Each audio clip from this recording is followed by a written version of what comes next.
신명기 16장. 아비브월을 준수하여 주 너희 하나님께 유월절을 지키라. 이는 아비브월에 주 너희 하나님께서 밤에 이집트에서 너를 인도하여 내셨음이라. 그러므로 주께서 그분의 이름을 두시려고 선정하실 곳에서 너는 소떼와 양떼 중에서 주 너희 하나님께 유월절 희생제를 드릴지니라. 너는 제물과 더불어 누룩 있는 빵을 먹지 말지니 7일 동안 너는 그것과 함께 누룩 없는 빵, 즉 고난의 빵을 먹을지니라. 이는 내가 이집트 땅에서 급히 나왔음이라. 그리하여 너는 내가 이집트 땅에서 나왔던 날을 내 평생 동안 기억할 것이니라.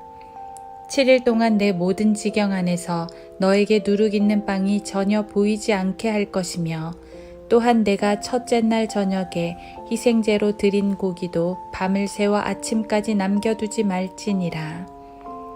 너는 주 너희 하나님께서 내게 주시는 내 어떤 성문들 안에서도 유월절 희생제를 드리지 말 것이며, 오직 주 너희 하나님께서 그분의 이름을 두시려고 선정하실 곳에서만 유월절 희생제를 해가 지는 저녁 때에, 곧 내가 이집트 땅에서 나온 때에 드릴지니라.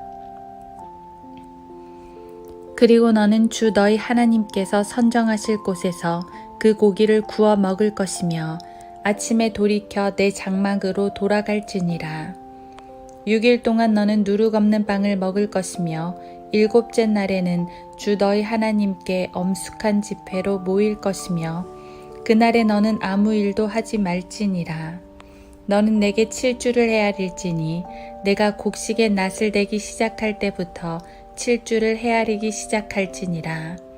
너는 주 너희 하나님께서 너에게 주신 복대로 내가 주 너희 하나님께 드리는 내 손의 자원하는 예물과 함께 주 너희 하나님께 7.7절을 지킬지니라. 너와 내 아들과 내 딸과 내 남종과 내 여종과 내 성문들 안에 있는 레위인과 또 너희 가운데 있는 타국인과 아비 없는 자와 과부도 주 너희 하나님께서 그분의 이름을 두시려고 선정하신 곳에서 주 너희 하나님 앞에 즐거워할지니라. 너는 내가 이집트 땅에서 노예였던 것을 기억하고 이 규례들을 지켜 행할지니라. 너는 내 곡식과 내 포도주를 거둬들인 후 7일 동안 장막절을 지킬지니라.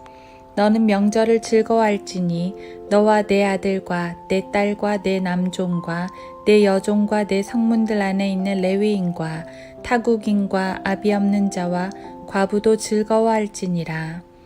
7일 동안 너는 주께서 선정하실 곳에서 주 너희 하나님께 거룩한 명절을 지킬지니라. 이는 주 너희 하나님께서 내 모든 소산물과 내 손의 모든 일에 너에게 복 주실 것이기 때문이라. 그러므로 너는 반드시 즐거워할지니라. 너희 중 모든 남자는 주 너희 하나님 앞에 1년에 3번씩, 즉 무교절과 7.7절과 장막절에 그분께서 선정하실 곳에 나오되 그들은 빈손으로 주께 나오지 말지니라. 각 사람은 주 너희 하나님 그분께서 내게 주신 복에 따라 그가 할 수 있는 만큼 드릴지니라. 주 너희 하나님께서 내게 주시는 내 모든 성문들에서 재판관들과 관원들을 내 지파들에 두루 둘 것이요. 그들은 공정한 판단으로 백성을 재판할 것이니라. 너는 재판을 왜곡하지 말 것이며 사람들의 외모를 존중하거나 선물을 받지 말라. 선물은 현명한 자의 눈을 멀게 하고 의인의 말을 왜곡시키느니라. 너는 어디까지나 공의만 따르라. 그리하면 내가 살게 되고 주 너희 하나님께서 내게 주신 땅을 유업으로 받으리라. 너는 내가 만든 주 너희 하나님의 제단 곁에 어떤 나무로도 아세라를 심지 말며 너는 내게 어떤 형상도 세우지 말지니 그것은 주 너희 하나님께서 미워하시는 것이니라.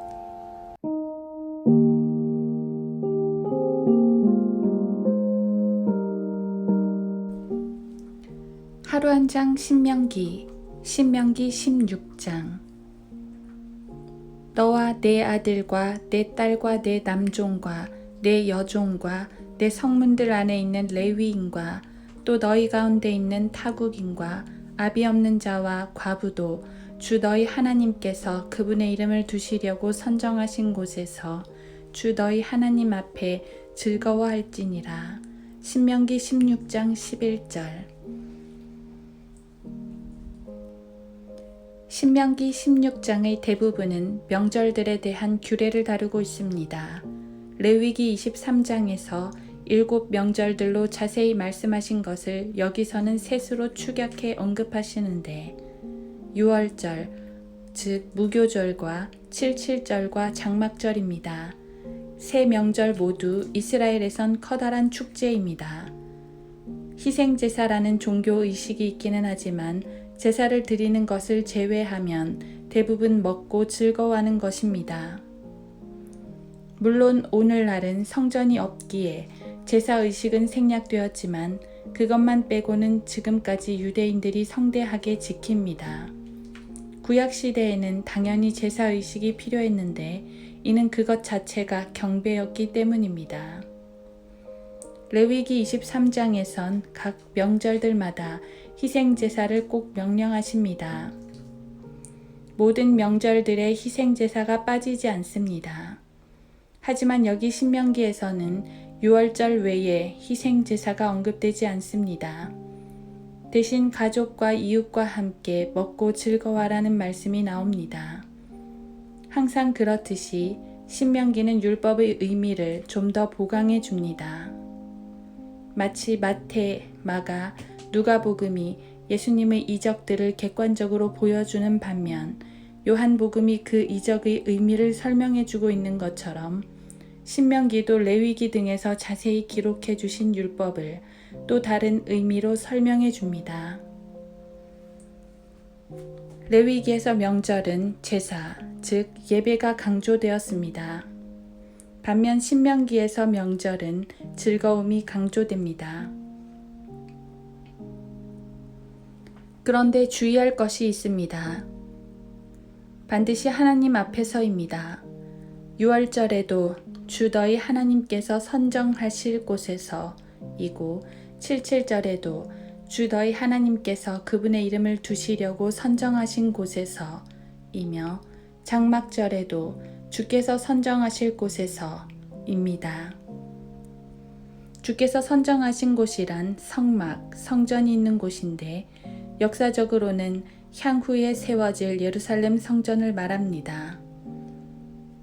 이에 따라 이스라엘 남자들은 1년에 3번 예루살렘으로 가야 했습니다. 예루살렘은 경배의 장소이기도 했지만 동시에 축제의 장소이기도 했습니다. 그들은 거기에 모여 즐거워합니다. 개인적인 즐거움이야 각자 누려도 되지만 명절과 연관된 즐거움은 반드시 하나님 앞에서 누려야 했습니다. 왜냐하면 그 명절들은 하나님께서 그들을 구속하신 증거이기 때문입니다.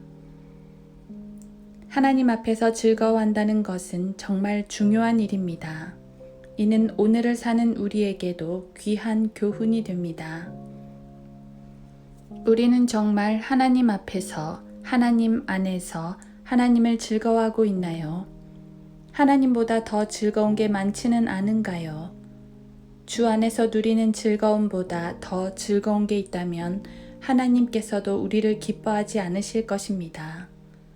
예수 그리스도께서는 자신의 목숨을 버리실 만큼 우리를 사랑하셨으며 우리를 크게 기뻐하십니다.